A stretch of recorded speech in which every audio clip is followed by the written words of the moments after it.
Et bonjour à tous, bienvenue sur la chaîne de l'Ami SC Débrief. On se retrouve aujourd'hui pour le débrief du match contre Auxerre. C'est parti.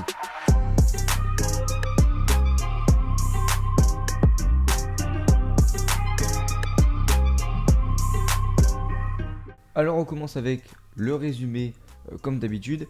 Un résumé qui va être assez long parce qu'on a eu quand même pas mal d'actions de part et d'autre. Les 20-25 premières minutes vont être complètement à l'avantage d'Auxerre, qui va multiplier les occasions en début de match avec plein de frappes. Alors souvent c'est soit des frappes non cadrées ou des frappes contrées qui vont en corner. Mais à force de multiplier ses frappes, et bien forcément les corners se multiplient. Et Amiens va très rapidement encaisser le premier but à la 12e minute de jeu sur un corner mal dégagé qui atterrit au second poteau dans les pieds de Le Bihan, qui fait une superbe reprise de volée dans la lucarne opposée de Régis Gürtner. Michael Le Bihan qui a été laissé tout seul alors que c'est le meilleur buteur au Serrois, ce qui est un petit peu une erreur quand même de la part des Amiénois. Et puis petit à petit Amiens va un petit peu sortir la tête de l'eau jusqu'à même commencer à dominer les débats à partir de la 20-25e minute de jeu, avec une occasion pour Stéphane Odé, une occasion pour Racine Colli qui au second poteau met une belle reprise mais détournée par le gardien d'Auxerre. Donc voilà, on a quelques petites opportunités comme ça. Et puis donc, ce qui devait arriver arriva. Amiens va réussir à égaliser assez rapidement avec Diakabil, donc l'une des nouvelles recrues amiénoises, qui centre sur son pied droit, donc son mauvais pied, mais qui fait un centre vraiment parfait. Et Lomoté, qui était resté aux avant-postes, va claquer une tête vraiment très puissante sur laquelle Donovan Léon ne peut rien faire. Ça fait un but partout donc entre Amiens et Auxerre. La fin de première période sera donc beaucoup plus à l'avantage des Amiénois qui vont avoir le ballon, qui vont maîtriser le match. Un partout à la mi-temps, mais franchement voilà, on a vu une belle première période. Et la seconde va être tout aussi haletante pour nous supporters amiénois, puisque on va dominer le match.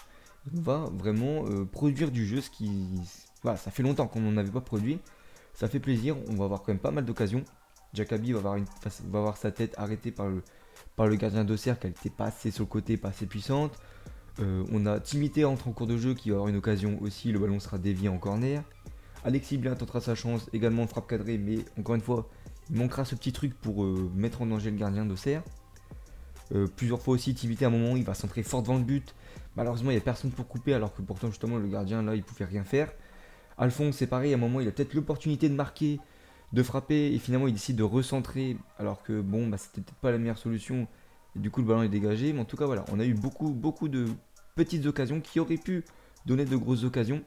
Auxerre aura eu une seule occasion en seconde période sur une erreur un petit peu de relance de Lomoté, un long ballon en cloche, on sait pas trop ce qu'il a voulu faire. Résultat, c'était intercepté par l'attaque d'Auxerre et c'est Saki qui est à deux doigts de marquer, mais voilà, Gürtner était présent pour arrêter ce ballon. Voilà, c'était la seule opportunité auxerroise dans cette seconde période, ce qui est quand même peut-être la plus grosse opportunité de la seconde période à auxerroise, même si c'est la seule. Parce qu'en finale, donc un but partout, et pour la première fois de la saison, je peux peut-être dire qu'on aurait presque mérité de gagner ce match, tant on a été quand même dominateur, mis à part dans les 20 premières minutes, mais sinon vraiment on a dominé le match. D'habitude, je dis qu'on s'en sort bien quand on fait des vieux 0-0, des choses comme ça, parce qu'on a fait vraiment un match catastrophique.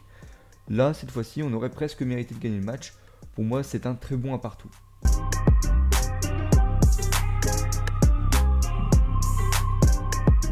Les constats, maintenant, j'en ai fait deux. Alors, c'est deux constats un petit peu négatifs. Déjà, le premier, faut arrêter le marquage en zone. Voilà, je trouve que je ne sais pas dans quelles circonstances et avec quelles équipes ça fonctionne, mais ça marche pas avec Amiens le marquage en zone. On voyait déjà l'année dernière, notamment lors du match face au PSG, ça a été criant. Kouassi qui marque deux buts sur corner, deux buts qui sont exactement les mêmes parce qu'il prend de l'élan il claque sa tête parce qu'il arrive à sauter plus haut en prenant de l'élan. Parce que le marquage en zone, c'est bien beau de marquer une zone, mais si t'as des mecs qui sont à côté et puis sur lequel le ballon arrive, ils vont marquer, en tout cas ils vont avoir une occasion de but.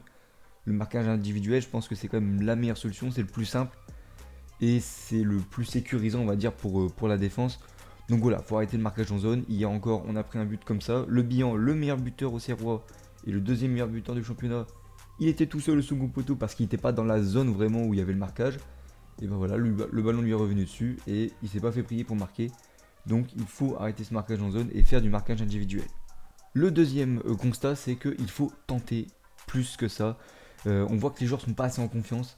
On l'a vu déjà la semaine dernière avec Amadou 6 par exemple, qui avait peut-être l'opportunité de faire une reprise de volée. Il va faire un centre qui donnera rien. Encore hier Alphonse, il a l'opportunité de frapper, alors il est dans un angle un petit peu fermé, mais il est à quoi 8 ou 9 mètres du but, là faut tenter sa chance plutôt que d'essayer de recentrer. Pareil, Diakaby plusieurs fois, il pouvait presque se mettre sur son pied gauche pour essayer de peut-être d'enrouler, je ne sais pas, à l'entrée de la surface. Il y a moyen de faire ça plutôt que d'essayer de mettre sur le côté pour centrer, parce que si tu tires, tu fais un crochet que tu tires, bah voilà, ça va donner une occasion. Alors que si tu dis, bon je vais la mettre au mec qui va centrer, déjà il faut que la passe elle arrive au mec qui va centrer, et il faut que le centreur ensuite il centre bien pour que ça arrive à l'attaquant qui tente sa chance. Donc ça fait quand même beaucoup d'étapes avant d'avoir une occasion, alors que des fois, bon bah voilà, privilégier l'option individuelle. Si tu le fais 2 ou 3 fois dans le match, l'entraîneur et tes coéquipiers ne diront rien. Il faut plus tenter sa chance. Déjà hier c'était mieux. Mais voilà, je sais que voilà, Diakaby peut plus tenter, Louzamba peut plus tenter. On voit Alexis Blin par exemple qui tente, et ça c'est très bien.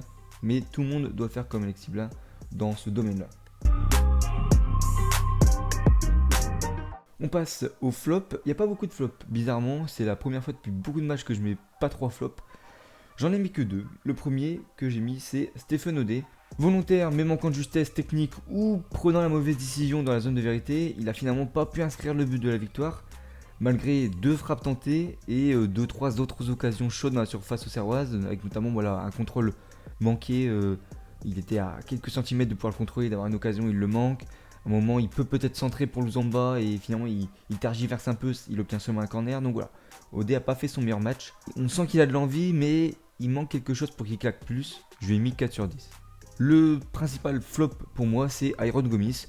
Il a été quasi invisible en première période et il a été un peu plus en vue en seconde, mais malgré tout, il n'a pas pesé dans le jeu en fait. On passe au top à présent. Alors j'aurais pu distinguer pas mal de joueurs, par exemple Lomoté grâce à son but, mais c'est vrai que sa prestation défensive fut encore une fois très limite, avec notamment un ballon en cloche là complètement inexplicable qui est adressé aux autres défenseurs, mais qui finalement a permis à Auxerre de se créer une énorme occasion en seconde période. J'aurais pu citer aussi Alphonse, qui n'a pas été mauvais, notamment avec ses centres qui sont quand même particulièrement précis. Et enfin, j'aurais pu distinguer aussi Colli, qui après 20 minutes catastrophiques et 25 autres un peu moyennes, a délivré une seconde période, je trouve, monstrueuse, sur le plan technique, offensivement et défensivement. Enfin, en seconde période, j'ai l'impression qu'il n'a rien raté. Mais voilà, bon, il fallait faire des choix. Et le premier que j'ai mis vraiment en top, c'est Kurtner. Voilà, auteur une nouvelle fois de quelques arrêts de grande classe et qui ont permis à la MSC de ne pas encaisser plus de buts. Il a également été plutôt étonnamment bon dans son jeu au pied, avec aucun 6 mètres envoyé en touche, parce que souvent il a l'habitude d'en envoyer un ou deux en touche. Et puis aussi des relances longues plutôt précises, notamment pour Diakaby, ce qui a permis à l'ASC de se projeter rapidement vers l'avant. Je lui ai mis un 6 sur 10. En deuxième top, j'ai mis Diakaby justement, déjà auteur de sa première passe décisive avec un centre de son mauvais pied. Il était comme face à Toulouse l'Aminois le plus percutant dans ses dribbles et l'un des plus justes dans ses prises de balles. Voilà, il sera à coup sûr un atout pour la fin de saison aminoise parce que là, en 2 matchs, c'est extrêmement satisfaisant. J'ai mis un 6,5 sur 10. Et enfin pour moi, celui qui mérite la meilleure note, c'est un garçon qui effectue un travail de l'ombre assez monumental, c'est Alexis Blin. Voilà, le capitaine aminois a parfaitement régulé le milieu de terrain en comblant notamment les lacunes de Gomis un peu. Voilà, il a été précis dans la relance. Il a été efficace dans ses interventions et puis il a aussi été intéressant dans les transitions offensives et défensives. Je pense qu'il a été le meilleur amino sur le terrain hier. Je lui ai mis un 7 sur 10. Donc voilà, c'est tout pour ce débrief du match face à Auxerre. On se retrouve peut-être ce week-end pour une vidéo hors débrief si j'ai le temps. Et sinon, on se retrouve le week-end d'après pour les résumés du match face à Clermont qui promet parce que Clermont en ce moment est en grande forme.